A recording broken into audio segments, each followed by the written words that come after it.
श्री स्वामी समर्थ। जय जय स्वामी समर्थ। स्वामींचं नाव घेऊन आजच्या ह्या नवीन व्हिडिओला सुरुवात करते।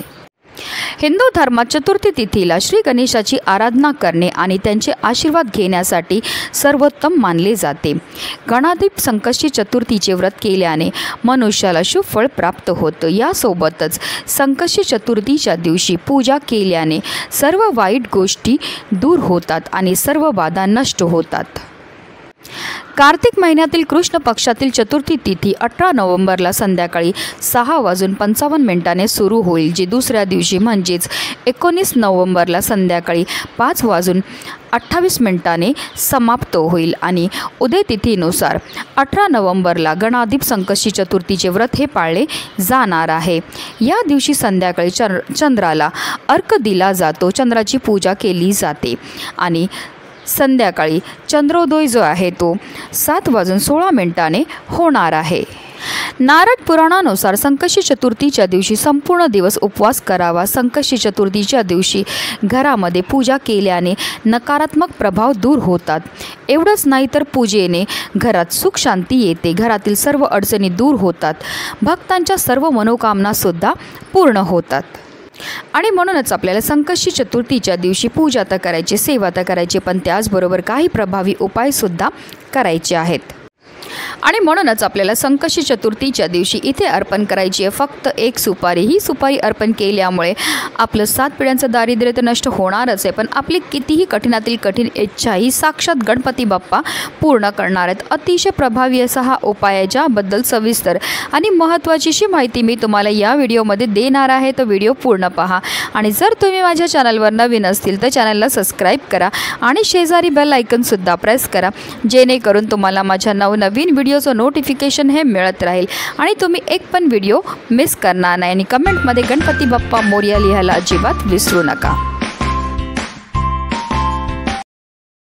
संकष्टी चतुर्थीच्या दिवशी आपल्याला सकाळी ब्रह्ममुहूर्तावर उठायचं आहे आणि स्नानही करायचे। स्नान केल्यानंतर आपल्याला स्वच्छ वस्त्र हे परिधान करायचे। जर तुम्हाला शक्य असेल तर लाल किंवा पिवळ्या रंगाचे वस्त्र परिधान करा। त्यानंतर सर्वप्रथम आपल्याला देवघरामध्ये दिवा हा प्रज्वलित करून घ्यायचा आहे, कारण कोणतीही सेवा किंवा कोणताही उपाय जो आहे तो आपल्याला अग्नीच्या साक्षीने करायचा आहे। त्यानंतर आपल्याला सूर्यदेवाला जल हे अर्पण करायचं। जल अर्पण करताना ओम सूर्यदेवाय नमः, ओम आदित्याय नमः या मंत्राचा आपल्याला जप हा करायचा आहे। आणि त्यानंतर आपल्याला विधिवत श्री गणपती बाप्पांची पूजा ही करून घ्यायची आहे। आता तुमच्याकडे गणपती बाप्पांची मूर्ती असेल तर त्यांना तामनामध्ये आपल्याला घ्यायचं आहे आणि त्यांना तुम्ही जलाभिषेक किंवा पंचामृताने अभिषेक हे करू शकतात। अभिषेक करताना आपल्याला निरंतर ओम गणपते नमः या मंत्राचा जप करायचा आहे, किंवा तुम्ही गणपती अथर्व शीर्षमचं पठण केलं तरीही चालणार आहे।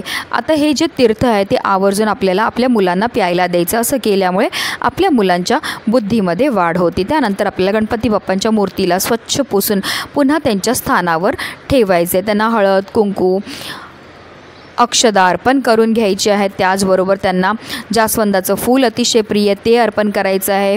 दुर्वाची जुडी आपल्याला अर्पण करायची आहे। दुर्वाची जुडी गणपती बाप्पांना अर्पण करताना आवर्जून आपल्याला आपल्या मनातली इच्छा बोलून ती दुर्वाची जुडी जी आहे ती अर्पण करायची आहे। तसेच गणपती बाप्पांना गोडाचा नैवेद्य हा अर्पण करायचा आहे। तुम्ही जर मोदक बनवले असेल तर तो दाखवा, किंवा तुम्ही गुळ खोबऱ्याचं नैवेद्यसुद्धा गणपती बाप्पांना अर्पण करू शकतात। त्याचबरोबर आवर्जून आपल्या मुलांकडनं सुद्धा आपल्याला काही सेवा ह्या करून घ्यायच्यात।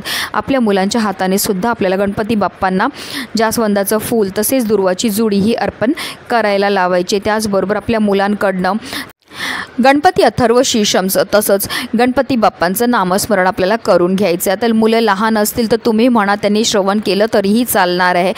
कमीत कमी एकदा तरी त्यांच्याकडनं ओम गणपते नमः किंवा ओम श्री विघ्नहर्ताय नमः या मंत्राचा तुम्हाला जप हा करून घ्यायचा आहे। ह्या सेवा आपल्या मुलांकडनं करून घेतल्यामुळे आपल्या मुलांना प्रत्येक क्षेत्रामध्ये भरभरून यश तर मिळतं, पण त्यांच्यावर कधीही कोणत्याही प्रकारचं वाईट संकटसुद्धा येत नाही। संध्याकाळी चंद्रोदय झाल्यावर आपल्याला चंद्राला जल अर्पण करायचं आहे आणि त्यानंतरच आपल्याला व्रत जे आहे ते सोडायचं आहे। अशा रीतीने आपल्याला पूजा ही करून घ्यायची आहे। हिंदू धर्मात पूजेच्या वेळी सुपारीला विशेष महत्त्व आहे। पानासोबत सुपारी देखील पूजेत ठेवली जाते। गणेशाला सुपारी प्रिय आहे आणि जेव्हा पूजा केली जाते तेव्हा प्रथम उपासक गणेश आणि गौरीचे प्रतीक सुपारीच्या रूपात वापरतात। भगवान विष्णू आणि देवी लक्ष्मीच्या पूजेमध्येही सुपारीचा वापर हा केला जातो। सुपारी संबंधित असे काही उपाय आहेत जे केल्याने धनात वाढ होऊ शकते आणि त्यासोबतच सुख समृद्धी वाढते। तसेच हे उपाय केल्यामुळे आपल्या व्यवसायामध्ये आणि करिअरमध्ये सुद्धा आपल्याला यश हे मिळू शकतं। आणि म्हणूनच आपल्याला ह्या उपायाकरता एक सुपारी ही लागणार आहे। जी सुपारी आपण घेणार आहे ती आपल्याला व्यवस्थित पाहून घ्यायची, ती अखंड असावी, कुठेही तुटलेली फुटलेली किंवा खराब झालेली नसावी। तसेच पहिला पूजेमध्ये वापरलेली सुपारीसुद्धा आपल्याला ह्या उपायामध्ये वापरता येणार नाही। हा उपायाकरता आपल्याला नवीनच सुपारी ही घ्यायची आहे। आता आपल्याला एक तामण घ्यायचं आणि तामणामध्ये ह्या सुपारीला आपल्याला ठेवायचं आणि ह्या सुपारीला आपल्याला जलाभिषेक हा करून घ्यायचा आहे। 11 पळी पाणी आपल्याला सुपारीवर अर्पण करायचं आहे। सुपारीवर पाणी अर्पण करताना आपल्याला ओम श्री विघ्नहर्ताय नमः या मंत्राचा जप करायचा आहे। अभिषेक करून झाल्यानंतर ह्या सुपारीला आपल्याला स्वच्छ पुसून घ्यायचं आहे।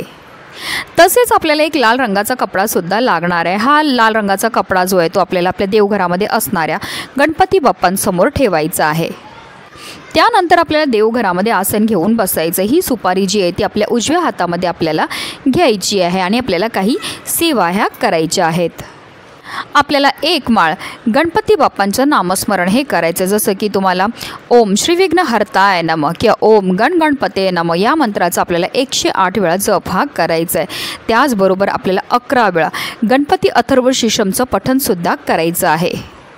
11 वेळा गणपती अथर्व शीर्षमचं पठण करून झाल्यानंतर आपल्याला 1 वेळा फलश्रुतीचं पठणसुद्धा करायचं आहे। फलश्रुतीचं पठण केल्यामुळे आपल्याला केलेल्या उपायाचं, केलेल्या सेवेचं त्वरित फळ हे प्राप्त होत असतं।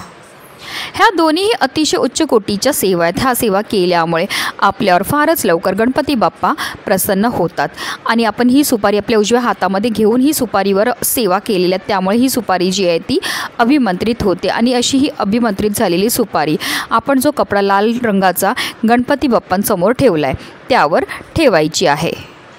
आता ह्या सुपारीला आपल्याला एक चंदनाचा टिळा हा लावून घ्यायचा आहे आणि त्यानंतर थोड्याशा अक्षदा अर्पण करायच्या आहेत आणि त्या लाल रंगाच्या कपड्यामध्ये आपल्याला ह्या सुपारीला बांधून घ्यायचं आणि त्याची एक पोटली ही तयार करायची आहे।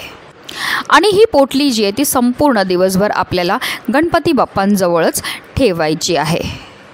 संध्याकाळी पुन्हा एकदा आपल्याला देवघरामध्ये देवपूजा ही करून घ्यायची, गणपती बाप्पांची विधिवत पूजा करून घ्यायची। हात जोडून मनोभावे गणपती बाप्पांना आपल्या आयुष्यामध्ये असणारे जे दुःख आहेत, संकट आहेत, विघ्न आहेत, दोष आहेत ते दूर करण्याकरता मनोभावे प्रार्थना ही करायची आहे।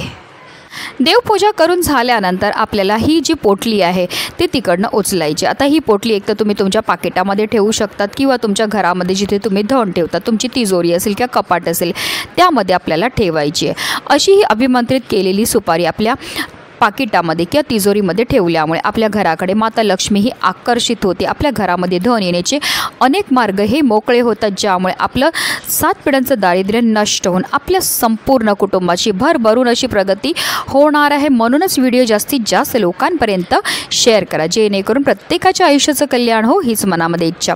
श्री स्वामी समर्थ। जय जय स्वामी समर्थ।